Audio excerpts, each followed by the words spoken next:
What's going on, Falcon fan? This boy Kondo coming back at you with another video. Yeah, I got my party hat on today because we finally got our quarterback for the Atlanta Falcons. We're going to talk about today. We're going to talk about Kirk Cousins in as the Atlanta Falcons quarterback. What's next for these Atlanta Falcons? And then we're going to talk about around the league because we have seen a lot of movement, a lot of players going on, moving to other teams and things like that, and talk about what that means for the Atlanta Falcons and how we can actually get this thing rolling for 2024. So, guys, with that being said, if you have not already, go ahead and please subscribe to this channel. Please hit that notification bell so you know when I drop another video. Please hit the like button so I know you guys like to hear what I talk about. Then please share my video throughout the YouTube universe so more people can come in and hear me talk about. That's right, these Atlanta Falcons.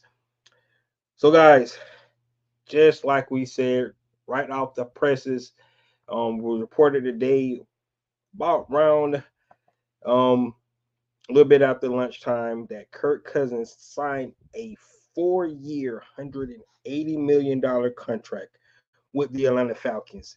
Yes, you heard it correctly. It was 4 years, $180 million. I know when a lot of people heard that number, everybody was like, "What in the world are the Atlanta Falcons doing?" But in actuality, it's only about $90 million guaranteed, up to 100 millions if he can get the injury settlement next year. So essentially, it's probably more of a $2 million.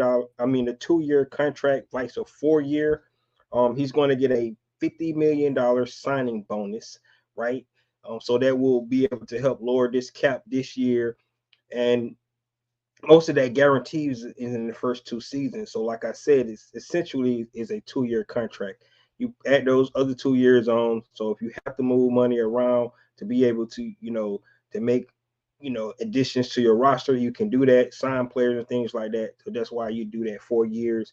But essentially, it's a 2-year deal, about 100 million guaranteed.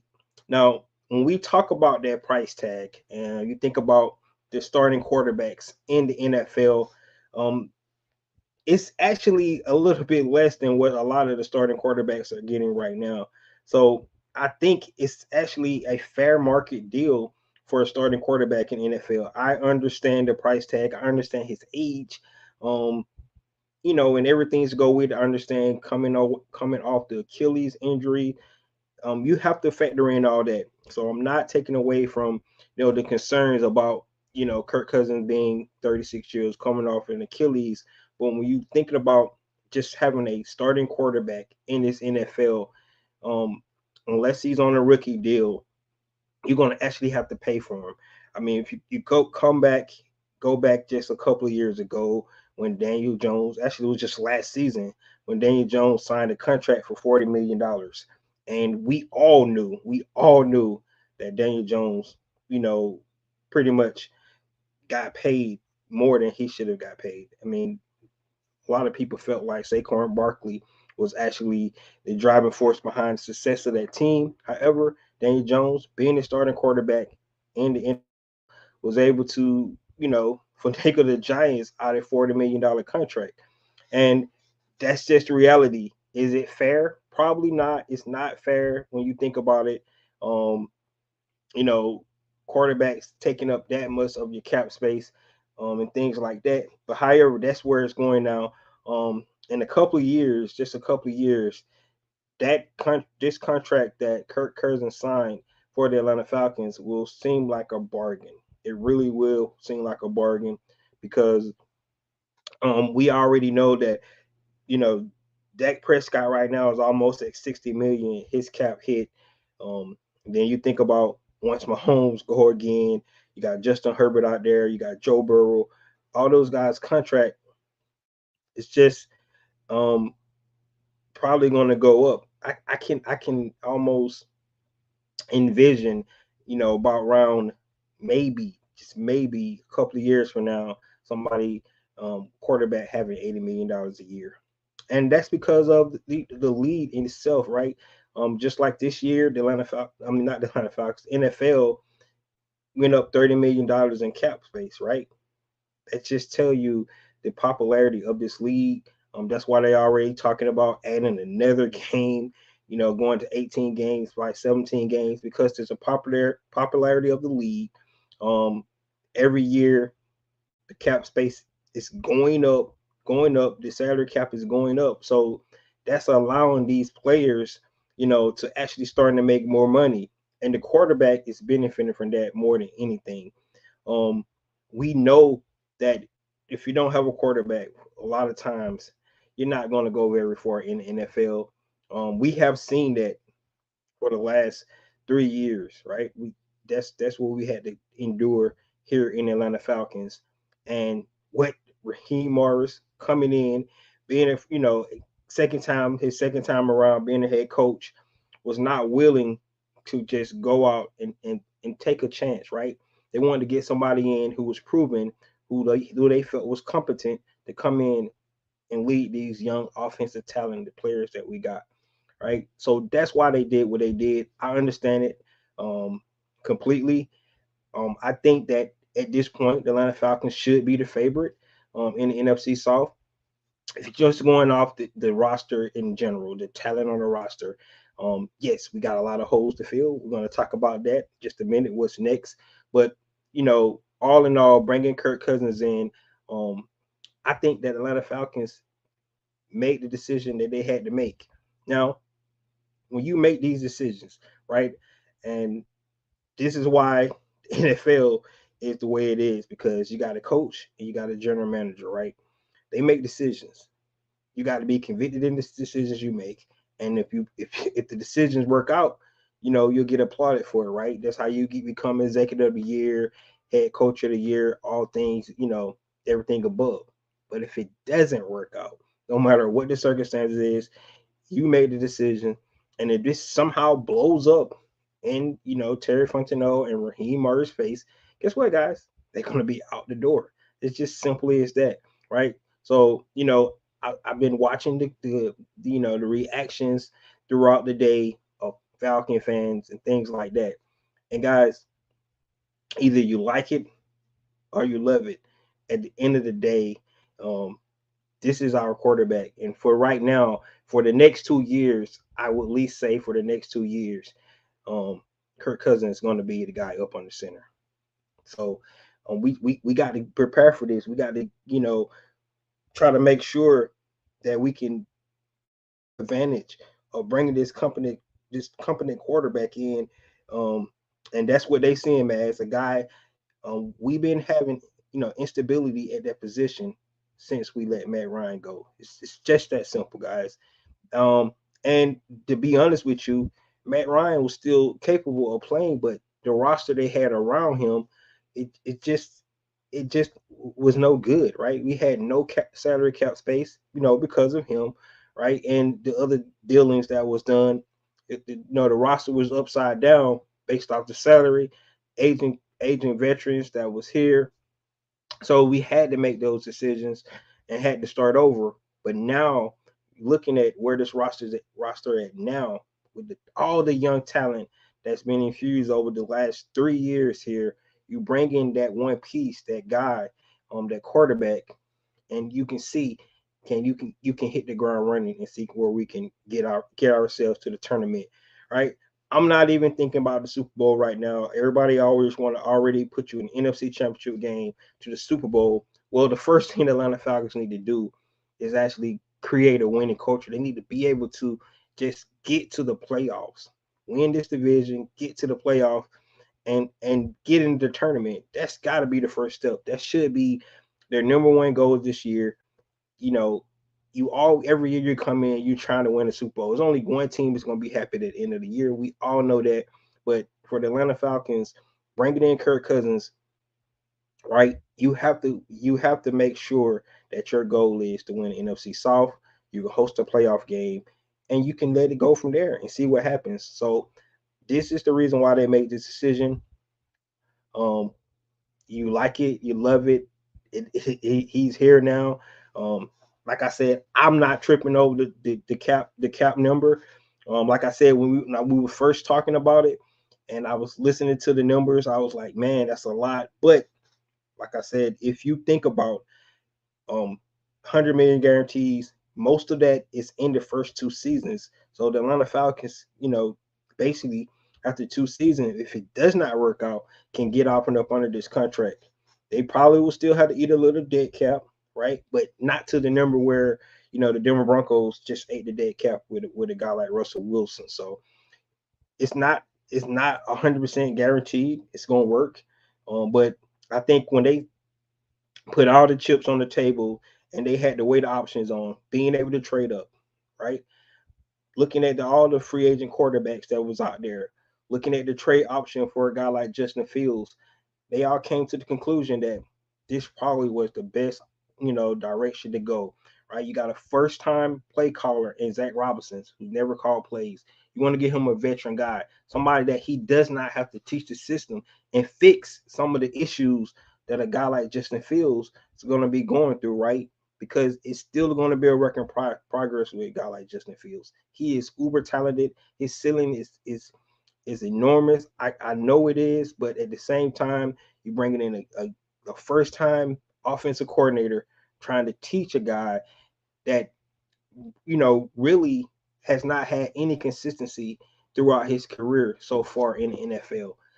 That's probably what they weighed that option and or were they willing to trade for him, give up some draft capital, you know, pick up the fifth year option and then try to work and make it a work in progress. And that's the option they weighed, right? Probably figured out that they probably was not going to be able to move up in the draft because that's would have been my number one option. If you can start with a young guy, now you can it's your guy, you put him in, and I think everybody can be patient with that because you're bringing in a young rookie, a guy that you don't have to pay for the next 4 years and put him in your system. That's the way would have probably been the best, option. However, they probably was not able to move up in the draft. So with that being said, right, this probably was the best option. Now, if somehow Minnesota would have honored, and matched the deal that Atlanta Falcons put up there, now we would have a different conversation. They would have had to pivot. That's just what they would have had to do. They would have had to go in and they would have had to pivot and they would have had to try to make a decision, which direction to go in at that point, right? That's where they would have had to be. But however, looking at all the chips on the table, you know, Raheem Morris said one thing that stood out to me when he was at the combine, and he said he got all these quarterback coaches, you know, minds and stuff like that. If all those guys came to the conclusion, like just looking at the options that they had on the table, this probably was the best option to go. It probably was the safest option to go when you think about it. And I know people saying, well, safe coming off for injury, I get it, right? But he's not a mobile quarterback that's going to run all over the place, right? Um, he's going to run this system, you know, to the T. That's what you want. He already understands the system. He can come in and help, you know, the offensive coordinator and Zach Robinson get everybody else on the page because he already know what's going on. So I just believe that at the end of the day, when you put everything in on the table, put all cards on the table, they came out with this, and this was going to be the best option.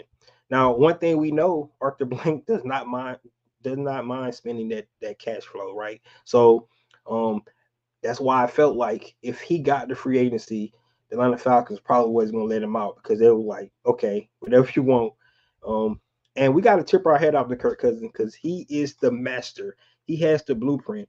And if anybody wants to figure out how to make the much money you can without winning, you know, in the playoffs or winning the Super Bowl, you know, and be one of the highest paid players to ever play in the NFL. That's amazing. So you gotta like, you know, what you gotta like what the Atlanta Falcons decide to do. All right, let's look and see that. James said he liked the hat. Yeah, man, this my the hat I put on when we make a big signing or something like that. I got a red one too. I like to throw them on because I'm getting all in the mood. Like let's talk some football today, and that's why we're talking about Kirk Cousins. James said, I hope they drop a quarterback in the second round. Um, if they draft one, I think it would be in the third round now. I don't think they'll draft one in the second round. Um, and we're going to talk about that in just a minute. Um, Paul Padone said Daniels. Yeah, I mean Daniel would have been the perfect guy to go get, but I just believe that they wouldn't have been able to move up in the draft to get Daniels, right? I just believe they would not have been able to move up in the draft to get Daniels. Now it's interesting because if you start looking around, a lot of what's happening right now with these free agents and the quarterback movements going on, um, and Justin Fields, was once, favored to be on the Falcons, roster here. Um, what's going to happen to him? That's going to be the question. Do the Chicago Bears decide to stick with him and actually keep him on the roster and trade out the number one pick? And if they decide to do that, you know, I would probably kind of be upset because then I could see like, well, the Falcons could have traded it to number one. Yes, we would have to give up a lot of draft capital. I get it. We would give up a lot of assets, but if they're going to keep Justin Fields, they could have just said that, and then we could have pivoted all the way around and when it got you know the top guy in the draft and started right there. So James said Penix. Yes, Penix is definitely a guy that could come in and he would be a prototypical good backup for a guy like Kirk Cousins because he fit that kind of mold, the kind of quarterback like Kirk Cousins. So, precision passing is really accurate with the ball. It's not going to move around a lot and be mobile. So Penix would be a good guy to sit behind Kirk Cousins. And like I said, you can actually get out of this contract in 2 years. So you bring a guy like Penix in, sit him down for 2 years, and let him learn that way. That would be awesome. I wouldn't be I would not be, mad at that at all if they was able to do that. So that's one of the things that they could definitely do here with you know with this in this draft. And maybe they do go quarterback at number two. If a guy like Penix in there at number two, at number 43, pull the trigger and you got your quarterback, for the foreseeable future. It's not bad to have that succession plan in place, right? Because if just say if Kirk Cousins was to go, these, this entire contract, it'd be pushing 40, right? And we know how hard that will be in NFL, especially, you know, um, the way the game is going now. All right, all right, all right. So in the end, guys, Kirk Cousins is quarterback one. Um, it's gonna be interesting to see, um, what his number going to be. Seeing Kyle Pitts, putting a little meme out on Twitter talking about some maybe going back to 84, right? And if that's the case, um, Kirk Cousins get his number 8. But if I were Kyle Pitts, I'll definitely 100% make him pay for that, right? He needs to pay for number 8. All right, he just got buku money. Well, he will get it on the start of the new league year when he do that signing bonus. But right, he can pay for that number. So if I were Kyle Pitts, if Kirk Cousins on number 8, 84 probably will be available because um, CP is no longer here, right? So he can go to his number he had in college at 84, and he can give Kirk Cousins number 8. So we'll see what happens with that. But if I were Kyle Pitts, I'll make sure that he has to pay. What's going up, Andre Trice? What's up, man? What's up? What's up? Right. So if he want that number 8, Kyle, make him pay for it, man. Don't give up that pick easily, easily, easily. Um, James Arvell said, I have watched Kirk Cousins in DC since he was drafted. Yes, he's this one thing about Kirk Cousins is that this offense that he's into, he's perfect. He can run it really, really well. That's is 100% is a fact, right? And why I say that because I mean, if you look at guys like Drew Brees, right, that was in the system for so many years, knew the system like the back of his hand. Peyton Manning, Tom Brady. I'm not comparing Kirk Cousins these guys, but what I'm comparing is the fact that a system that you've been running pretty much your whole career, right? That's what that's what Kirk Cousins is walking into, right? It's going to be the same system he ran in Washington, the same system that he just came from in Minnesota, and it's going to be tailored to our skill players, of course, because we definitely got two-headed monster. So I expect a little bit more of play action, and not as much as what you've seen over there with the Rams. A lot of dropbacks. I think he's capable of doing that, but you got to be able to utilize your running game. And especially our offensive line is really good at that. So you want to be able to you know, use these guys to the best of their ability. So you still want to be able to run the ball, right? Hence, that's why I think, it was an underrated signing. I know everybody it's not really like who is that guy, but bringing in a guy like Charlie Warner from the San Francisco 49ers is he's a complete blocking tight end. And that's what you want, right? Because what you don't want your receiving tight end to be doing a lot of blocking. You want to put Kyle Pitts to do what he do best, and that's be a receiver, right? He can line up on the line, but you don't want him blocking, right? Let's Kyle Pitt do what he does best, right? That's why you go out and sign Charlie Warner. We signed him to a 3-year deal. I think it was a 3 or 4 year deal for $12 million, right? So you bring him in. He only have 11 catches on his career, which means he is know what his job is, right? He's a great special teamers, and he's a complete blocking tight end. That's you bring a guy like that in. Right now, those are the only two guys the Atlanta Falcons don't sign, and they kind of pissing me off a little bit too because I really want to know what they're waiting on, man. They still ain't cut players like we thought they was going to cut players. They only signed two guys so far. Like I know Terry know what he's doing, but like man, a lot of people coming off the board started to get kind of stressed out and stuff like that. So, um, like let's get going. But they did sign two people already. But basically, what I'm saying about Kurt, this system that is coming in is tailor made for him, right?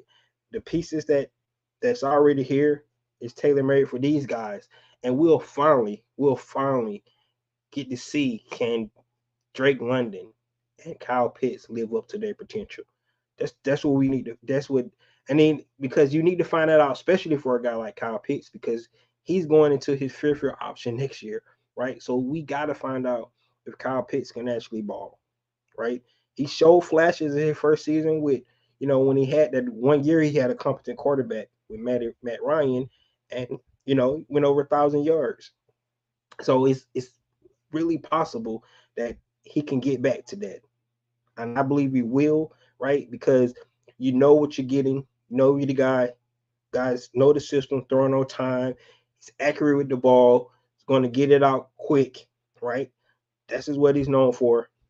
Does not have the strongest arm in the world, but those mid-level passes, crossing routes, the kind of offense that when you go back and you watch what Kyle Shanahan did with Julio when with Matt Ryan MVP year, right? Those kind of routes, scheming up things like that. That's what you want to see out of Kirk Cousins with these weapons that we got. So that's what I'm talking about. Um, but being in this system, pretty much his whole career, it's gonna be a seamless fit for him. Let's see what we got here.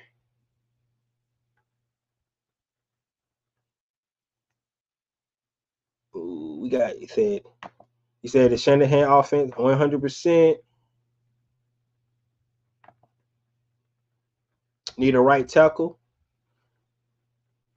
Yep, I can see where you would say that about Caleb McGarry. We'll see what they decide to do if they booster up that position. So, do you think those top quarterbacks won't be there at 8?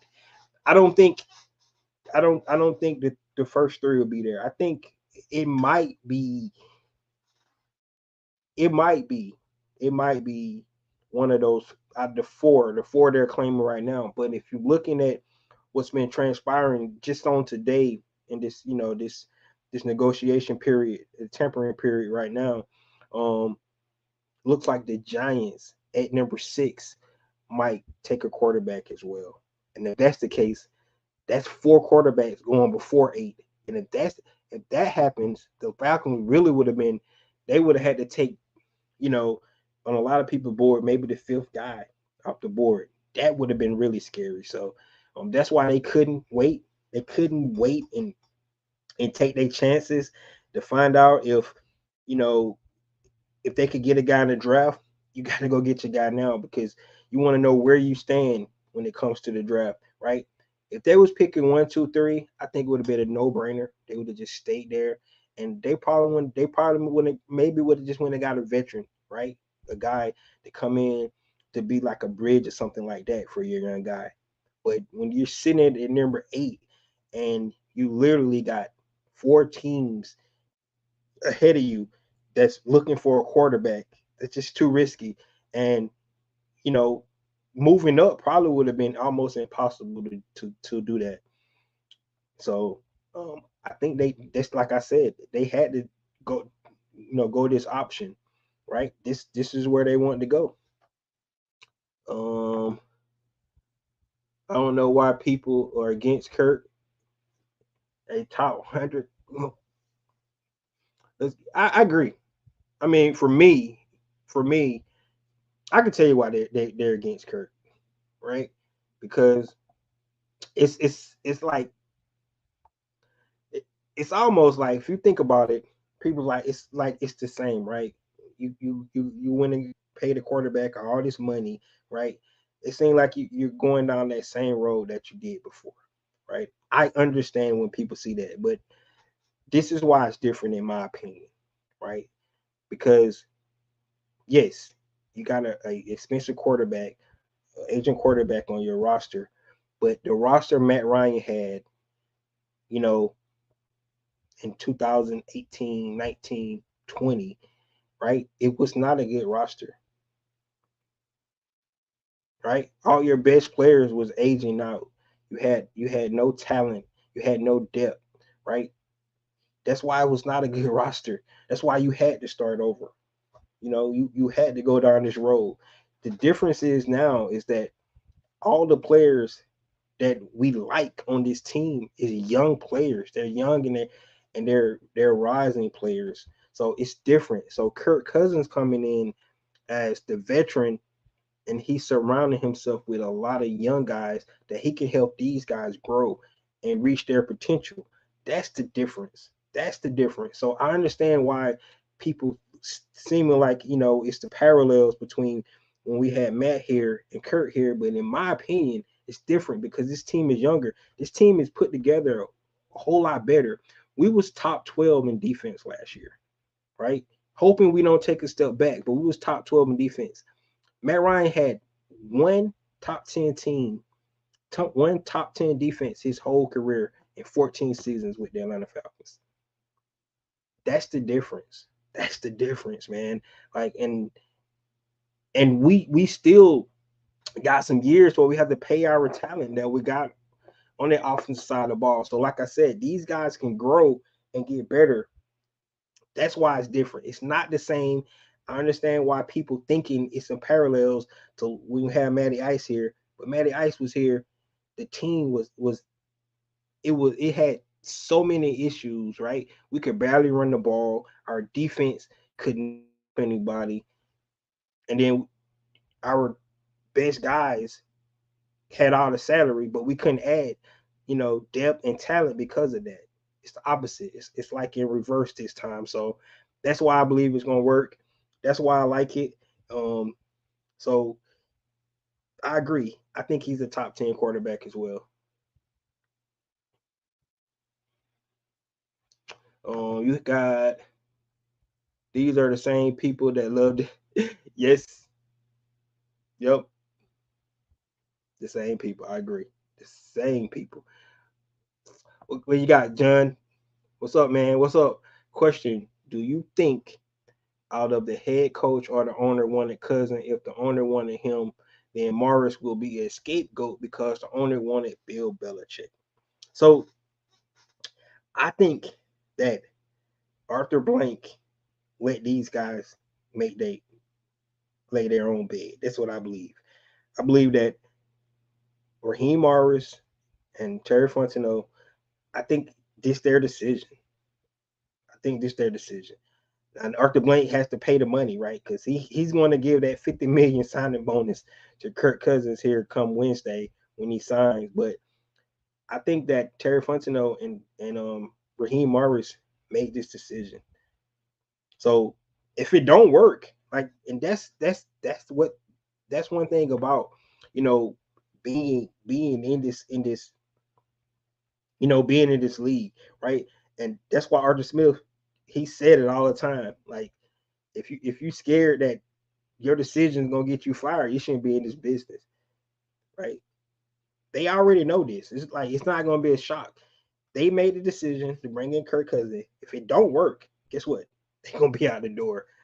Bottom line, it's not going to be any if and the buts about it. He's going to be gone. So I think they made a decision, and that's the way you want it, right? Because you don't want your owner dictating. Then if it don't work out, he make you look like the fall guy. No, let them make the decisions. This decision they made, right? And if it don't work, somebody's going to be out the door, and that's the way you got to look at it. Got to get your opinion on something. What you got, man? What you got? It's a 2-year deal, 100%. That's what it is. It's a 2-year deal. Exactly. That's what it is. Everybody looking at the 4 years, $80 million, but it's literally a 2-year. All the guarantees is in the first 2 years. That's what it is. All the guarantees in the first 2 years. So they can easily get out of this after 2025, right? Yes, they probably still have to pay a little dead cap, but they can easily get out of this deal at the 2025. So it's not like it's a complete 4-year fully guaranteed deal. No, the first 2 years is guaranteed. The next 2 years it's not. It's incentives and all that, right? That's what it's all about. So you gotta love it. Millie Mill said, Ricardo, what's up, bro? The only concern with Kirk is his Achilles. That's it. He instantly make us better, makes Zach Stroud easier. That's a big we're a playoff team last year if we had him. That's it. And you have to be concerned about the Achilles. It's really, no, I agree with you on that, right? But the reason why I'm less concerned because for his skill set, what he does not need it as much, as a guy that scrambles and run around a lot. He's a pocket guy. It is his plant leg though, so it is a little concern there. But with Martin Madison and things like that, I believe that he's gonna be fine. I just do. I mean, we already seen some of the videos put out. That wasn't just a he's gonna be fine because he was dropping back on the tennis court, but that's still he's in a work in progress, and I don't expect him to be ready right when they start doing OTAs. I think they're going to work him in slowly. He don't need to be ready. Like I said, he knows his system already. So once training camp get here, hopefully he be 100%, and it'll almost be a year. Be about 10 months, by the time he be back on the field. So I believe that he's going to be fine. We talk about that Achilles. Kirk can't run away. Yeah, he can't run anyway. Exactly. he still can do bootlegs though. He still can do bootlegs. It's a win now deal. We're going to talk about that in just a minute. So I'm glad you said that, James. It's a win now deal. Let's talk about that. Justin Jefferson said he would not resign with the Falcons if Cousins walked. So do the Falcons call them about trading for him? Hey, make it happen. Make it happen, man. Make it happen. But I can tell you one thing. Justin Jefferson ain't getting signed for no peanuts. If you thought Kirk Cousins got paid, just wait to see what Justin Jefferson get paid. So that's the only thing about it. Trade for him. You think the Falcons gave up some cash and we still got other holes. So I would love to see something like that happen, but I don't think the Falcons at this point they need to fill their other needs than Jefferson. But he did say that. We'll see what happens, how that transpire. We already seen T. Higgins request a trade, right? Because the Bengals don't want to pay him. Hey, these guys want their money, man.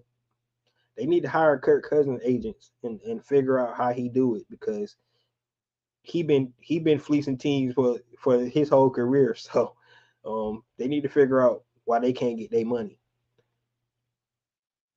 Um, we could draft some wide receivers 100%, 100%. So I'm glad we transition right into the question is what is next. So first of all, what's next is like I said earlier that the Falcons, like, man, what are you guys waiting on? All right, you got the quarterback. That's one check in the box, but all right, it's time to fill these other holes, right? I'm not sure how much cap space you're going to have right now. We got to wait till that all you know play out in its entirety and see what happens. We still expected some cuts. We still don't know where they're at. Are they going to cut any guys to add more to the cap space? We assumed they were, but right at this point they have not. Right. Um. So what's going on with AJ Terrell's contract? All right. I thought that was going to be something that we hear about here, soon. So it's still some things that the Atlanta Falcons, for as the roster, our own roster, that still we expected to happen, and those things ain't happened yet, right? So what's going on with that? But when it comes to free agency, the Falcons still need to to to um to fill some holes, right? So let's go back to when we first went to the offseason. And after fired Arthur Smith, even before we hired Raheem Morris, one of the things that I, you know, I said that the Atlanta Falcons need to be aggressive, right? They need to be aggressive. This team um, was should have definitely been a playoff team last year. I know everybody believes that. I mean, we were still in it to the last game of the season. That's and our young quarterback threw 12 touchdowns. I mean, just put in perspective, right? He threw 12 touchdowns, 12 interceptions, 12 fumbles, and we were still in it the last game of the season, right? Mathematically, right? We need some help, but we were still in the last game of the season. So, um, this is a playoff team. I felt like the Atlanta Falcons need to be aggressive, and they was aggressive going to get the quarterback. Looking at the contract, look what they. It seems like they wasn't going to let that man out the building. They was going to get him because that's the first domino. Now the Atlanta Falcons still need to be aggressive. They need to shore up that defensive front, right? I just talked about this defense was 12th in total defense last year. We do not need to take a step back. We do not need to take a step back. If you have to, go bring, Calais back, Bud Dupree back. At least bring back the squad you had where you had that success. Like, this is where the Atlanta Falcons need to be aggressive, right? We need to make sure that we solidify this pass rush. You're going to be able to probably get a pass rusher in the draft if you take him at number 8, right? But you want to go out and get that veteran pass rusher. Now, the Danielle Hunter is still out there. As we're talking right now, he's still out there. A lot of other guys have already came off the board, right?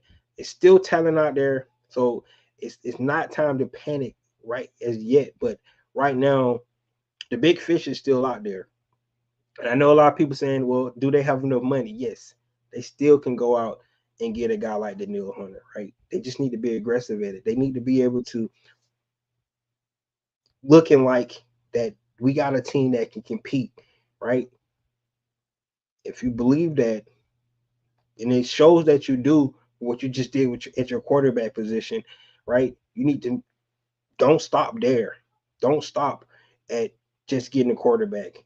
Continue being aggressive and add the other pieces that you need. That's what we need to see. That's what we want to see from this Atlanta Falcons. That's what should be next, right? We just talked about, they picked up the blocking tight end, Charlie Warner, right? They picked him up. But as of right now, we haven't heard of anything else.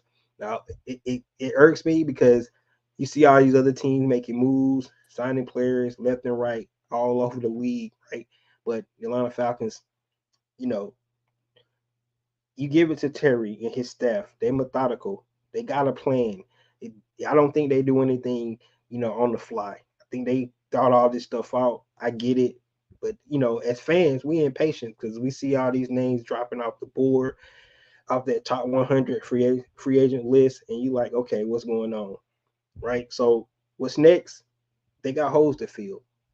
In particular, they need to get a veteran receiver, right? That needs to happen. They need to go get a veteran receiver, right? They need to add another guy to this offense, right? We talked about our three main guys, add Tyler Algier in there as well, but they need to add more weapons. So they need to be able to do that. So they need to get a veteran receiver. You're going to pick up some receivers in the draft. I have no doubt about that, but they need to go out and get a veteran receiver, right? Start with your own free agents first. Who you decide to bring back with your own free agents, but they need to go out and pursue one of these veteran receivers out there. Tyler Boyd is one of the guys that I talked about. Gabe Davis is off the board, right? He went to Jacksonville. That leaves Kevin Ridley. Where is his new home, right? Because Gabe Davis is off the board. I don't know if the Atlanta Falcons want Kevin Ridley back, but he's a guy that's out there. So, but you look at guys like Jonathan Greenyard, it's off the table. Bryce Huff is off the table. Leonard Floyd, who the San Francisco signed a 2-year deal for $20 million, is off the table, right? So you're starting to see some of the guys that we thought that maybe that this Atlanta Falcons team, could address in the pass rush. They're starting to fall off. So we need to be able to start to make the moves. Like I said, I know that they're not doing anything on the whim. They got their plans. We just ready to see it, man. Let's make it happen. Give us something. But they need to be able to do something with the wide receivers. They need to be able to do something with the pass rush. At least add at least one veteran here. Bring back guys that we had last season, right? And Calais and Bud, right? Bring those guys back. Um, you see that Jeff Okudah signed with the Houston Texans, so he's not going to be on this squad no more. He signed I think a 1-year deal with the Houston Texans, so Jeff Okudah is off the board. So we got to go out and find a quarterback too, right? Yes, we still got Mike Hughes, we still got Clark Phillips III, you still got the offer here, right? But we want to be able to add another guy. So a lot of cornerbacks that's out there and veteran guys that they might want to be able to bring in to, you know, and bring in to be that cornerback too. So that's one of the spots that we need to address. We need to. I still think we need to address safety, right? And I hate hating. I don't love hating on freaking Richard Grant and DeMarco Hellens played well. He's a rookie, but I still think we need to upgrade that spot, right? Those are the things that Atlanta Falcons need to do. Now, a lot of some of these you can wait to the draft, and address some of these needs in the draft. But in my opinion, right, you start to add some veteran depth in these positions, right? And if you go out, just be aggressive to get one guy. Like if we can go out and get Danielle Hunter, be just that one big signing, and then sign everybody else around the edges, that would suffice, right? Because you still have all your draft picks. You still got 4 picks in the top 100, right? You still got 4 picks in the top 100, so they could be strategic. You got your quarterback, all the quarterbacks off the board. If another team want to come up to number 8 and take another quarterback, guess what? You can move back and get more draft capital for this draft. So there's a lot of different avenues that the Atlanta Falcons can do, right? That's where I'm seeing it.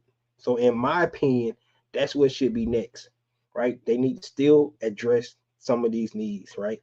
They're not done because they signed a quarterback to $100 million contract. They're not done. By no means are they done. They still have a lot of cap space left, right? They could create cap space if needed, but they can still be aggressive. This is what they said. One of the things that they wanted to do this offseason because they seen what they had as a team. They seen the potential for this team to be really competitive, right? So quarterbacks off the board. Now you got to fill in the other holes. Definitely don't want to take, you know, any regression back on your defense. You want to get better. You want to be better than 12th this season. You want to be in the top 10. You want to be in the top 5, right? That's what you're trying to create. So that's what's next, in my opinion, and definitely want to hear from you guys. James said we could draft some wide receivers. Yeah, we talked about that. 100% facts. Jettas and Chase about to reset the whole wide receiver market. Yeah, man, they finna get bags. You right. I think if I'm not mistaken, um Devontae Adams and Tyreek Hill already almost at 30 mil, right? If I'm not mistaken. You guys can correct me if I'm wrong on that. But so Justin Jefferson about to get a bag. Millie Mill said Tyler Boyd. Yes, Tyler Boyd. We need to go get that boy. Go bring him in. We need to do something.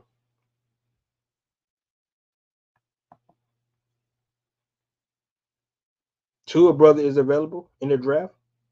Okay, like I said, I somebody said something that was interesting, and I forgot who it was because I wish I can give them credit for it, but they said that teams should draft quarterbacks every year, right? Later in the draft, because you can develop these guys, right? Most of these guys just need that time to develop, right? And they don't have to start right away if you do that. Like it's almost like how teams draft running backs every year. That's why the running back market is so, the way it is because you can find a running back late in the draft. No, it's not as hard as quarterback, but you can develop guys. They don't have to get on the field right away. That's in to your point, drafting a guy like to a brother, or drafting a guy like Spencer Rattler, even later in the round, somebody that you want to sit back and learn and from a guy like Kirk Cousins for years, right? Hopefully that's what Desmond Ritter's going to do, right? Learn and be able to improve his game, but you can definitely do that. You can definitely go out and draft a guy, and in the later rounds, and then develop him. Yes, it counts towards a roster spot. I do understand that, but you know, one of the things that was interesting and what was really strange this season alone was how many backup quarterbacks played in this league last year, right? So that was you. So you got to be able to have backup quarterbacks if you still want to be able to compete and win games. So develop guys. They don't have to get on the field right away. So yes, if the Atlanta Falcons can pick up a quarterback in the fourth round and let him sit and develop, I don't see nothing wrong with that. And we don't know how this draft gonna shake out and what quarterback could be available that late.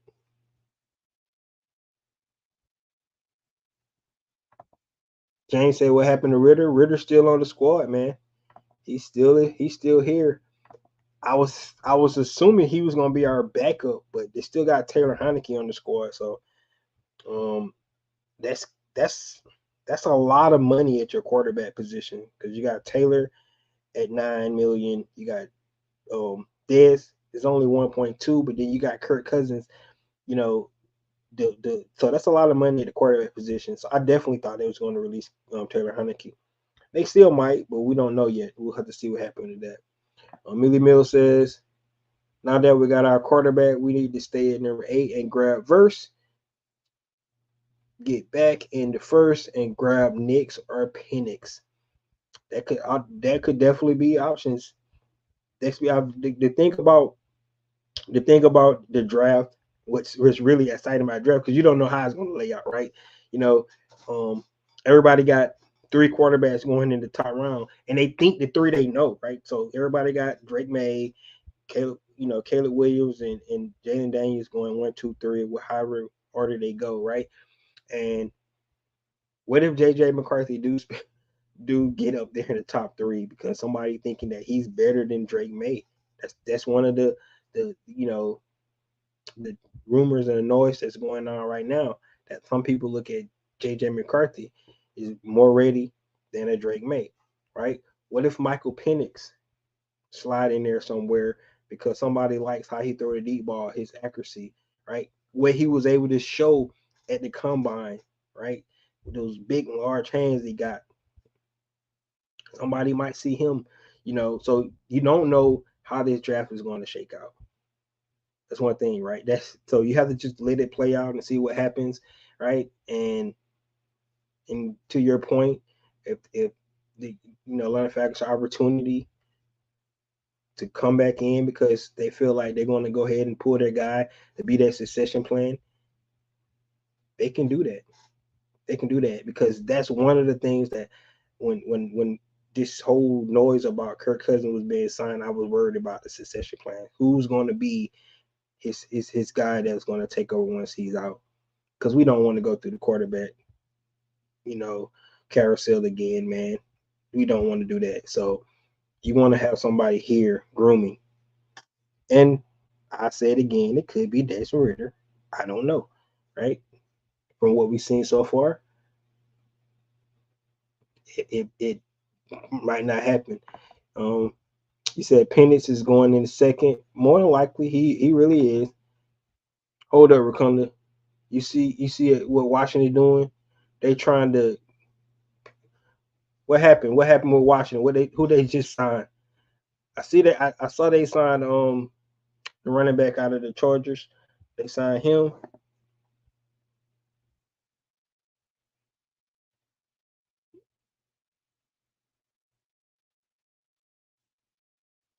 So a lot of signings going on right now. So I'm missing a lot, a lot. I'm missing a lot around the league. If I'm on or you guys see the Falcons sign somebody else, please let me know. Please let me know if the Falcons sign. All right, guys, let's get into the last topic. What I want to talk about, and it's just what I kind of already covered a lot, just around the league. What's been going on around the league so far? One of the biggest positions that had a lot of free agent veterans is out there was the running back position, right? And as of right now, it seems like all those guys have found a home except Derrick Henry, right? So it's gonna be interesting to see where Derrick Henry ends up at, right? And the running back out of Detroit, I mean Aaron Jones out of Green Bay, right? He got cut. He got cut because they picked up Josh Jacobs and then they cut Aaron Jones, right? So Aaron Jones and Derrick Henry. CP is still out there as well. It'll be interesting to see where Cordell Patterson end up, or what team he ends up. I think you'll see him sign later on in this free agency period. But if you look at Josh Jacobs went to the Green Bay, Saquon went to the Eagles. Man, that's bad in that division. Saquon went to the Eagles. Austin Eckler went to the Commanders, right? Um, you got Tony Pollard who went to the Titans. Man, so you see all these guys. You got DeAndre Swift went to the Chicago Bears. Chicago's doing a lot.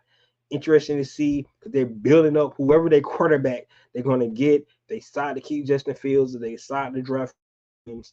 Um, they putting talented players around whoever their quarterback gonna be. So I like what Chicago is doing. That division, that NFC North, is gonna be a tough division next year. Um, Minnesota's really kind of hurt because they lost their quarterback, right? Thank you, thank you. Kirk Cousins signed with us, but Minnesota's going to be so. We don't know direction Minnesota's going to go on that court, but the NFC North is going to be tough, man. It really is. I mean, just think about it. Um, the Lions, we saw what they was able to do. We saw what Green Bay almost went to the went to the Super Bowl, man. They was this close. They was this close. They was almost they was close, right? Um Now you see what Chicago doing if they can get the quarterback position right because they're they're utilizing that cap space very well, looking at the players that they're bringing in, right?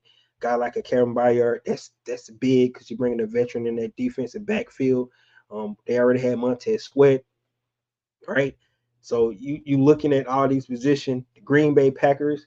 They signed the safety out from the Giants, bringing in because they lost their safety, right? So they brought him in. Like I said, they signed Josh Jacobs.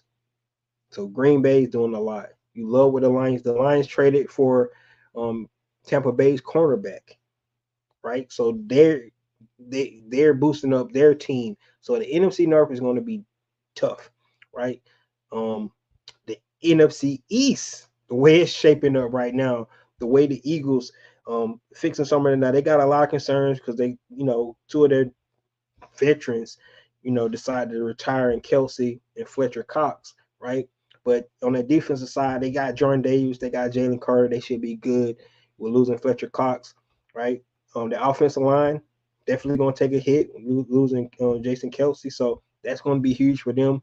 But they'll be able to, um, be able to probably fill some holes in that off because we have the offensive line is so deep right now in this draft, so they might be able to find some holes there. So the NFC East is going to be tough. We already know what the NFC West is with the Niners, the Rams, right, and the Seahawks. We'll see what happens because they got a new coaching staff. Arizona, we expect them to be competitive because more than likely they probably get them a dynamic weapon to go with Kyler Murray. He's coming back from that, the injury he had, right? Which leaves our division, the NFC South, right? And the Carolina Panthers just traded away Brian Burns to the New York Giants, right?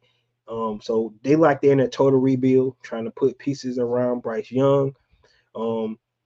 We know Tampa Bay won the division, so they're going to be a team to reckon with in our division. They brought Mike Evans back. They brought Baker Mayfield back.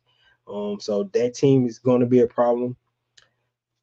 The Aints always a thorn in our behind. They still trying to find their way to get up under up under the cap before the new league year. So we'll see what happened to those guys. They were able to keep some of their veterans. They was able to sign Tyrann Matthew back, right? Tyrann Matthew. They was able to sign him back. So guys, it's a lot of things going on around the league. You're seeing Christian Wilkins lead the Dolphins and go to the Vegas, right? Big deal. See, the Kansas City Chiefs was to sign Chris Jones back, which is huge, right? I mentioned that T. Higgins request for a trade. Michael Pittman decided to sign back with his team, right? So, guys, there's a lot of movement around the league, right? This is the time of year where every team is on the positive side, feeling good about what's going on around the league, things that they can do to improve their team. And this is where we at right now, right? Our Falcons still playing the slow game. That's okay. That's okay because I know that they got something brewing. We just don't know what it is yet. We got to wait to see, what other moves they make. We might hear something else, tonight. Hopefully we do. That would be great. That would be awesome to see, how these pieces fit because you can't just sign a quarterback and think you're done. And I know that's not where they're thinking. But right now, that's all we see. So we're in a waiting game. We're in a holding pattern. We just need to see where our Falcons go from here. Um,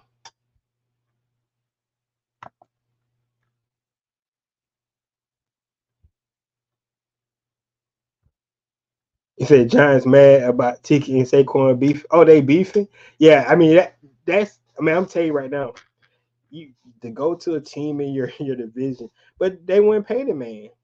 So it is what it is. But yeah, he's going to wreak havoc with that Eagle squad because now he's not the sole guy there. Got Hurts. They got ooh, that team is going to be scary, right? They can figure out what's going on. The Eagles going to be a problem. Cowboys right now still trying to figure out their cap situation. They haven't been players at all right now in the free agency because of their cap situations. So you know they still got Derrick Henry out there. Maybe they might pursue him. Um, I don't know. We see that Gus Edwards decided to go to the Chargers. So man, that Derrick Henry, Lamar Jackson pairing, that would be scary. That would be scary. So hopefully that don't happen. To be honest with you, I don't I don't want to see that pairing in this league, right? Because we might have to play those guys. But we a couple more dominoes got to fall. The biggest one for us is where the Neil Hunter is going to land, right? Um, hopefully the Falcons is trying to pursue him. But you look at teams that need pass rush. A lot of those teams already don't pull the trigger on their pass rushers so far. Um, but there's a lot of teams with a lot of cap space left as well that hasn't pulled trigger. And if he's going for, you know, the biggest bag, the Atlanta Falcons might not be able to give him that. But he's going for a team that might have a chance to compete, in the playoff or something like that. Maybe that's where he might see himself being here with the Atlanta Falcons. So time gonna tell. See how this thing play out. I can't wait. I know you guys can't wait, but one piece of our puzzle is complete. Right now, we have our quarterback. That was the biggest piece because where you go from there, now we can start to kind of lay out where we think the Falcons can do in the draft, right? Because you have that piece that was really holding a lot of, you know, the, the moves, the thought process, where they probably can do. I mean, we can now see, anticipate the Falcons could even move back in the draft, um, maybe to like the number 11 spot to where the Vikings at. The Vikings come down to 8 and pick a quarterback, and then we still might be able to get one of our pass rushers. So um, it's just a lot of more, you know, moves that they can make because they feel that main piece, that quarterback piece. So just sit back, let's enjoy the ride until after this first week going to be really heavy and a lot of moves and things like that. The first day was really. I mean, we got a lot of news today. Now, granted, none of these guys can sign their contracts until Wednesday at 4 p.m. But a lot of these deals already been made. They just need to put pen to paper on Wednesday. We just have to wait to see. But and James said in the end, trust the process. That's right. That's right. Like, so everybody know me on this podcast. I am the glass half full guy. That's who I am. I come out here. I don't need to be negative, right? Because at this point of the season, why are we negative? Nothing to be negative about, right?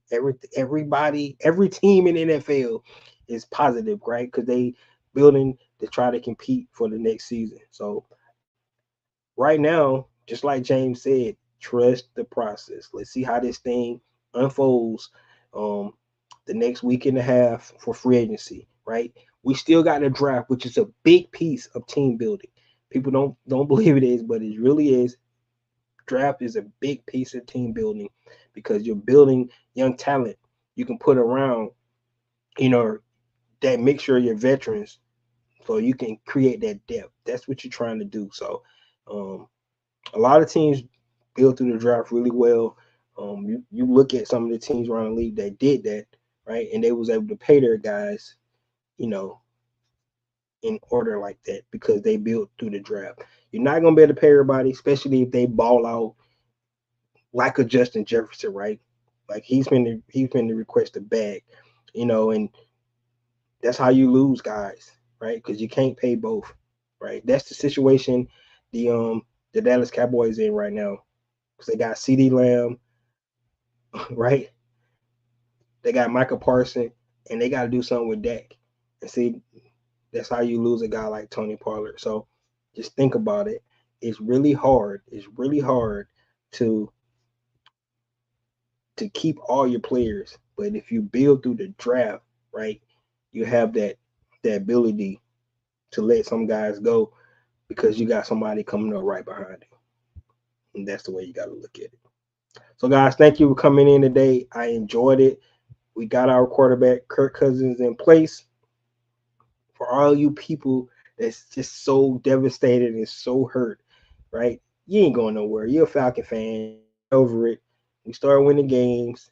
You'll see how this process works. Just like James said, let the process play out. The guy haven't took one snap yet, and you guys already done with it because he didn't go get your guy, whoever your guy was. Because I don't know what guy you that they could have brought in that you felt that it was going to be better because you wouldn't have known. Like bringing in a Justin Fields with his inconsistency, how would we know that would be better?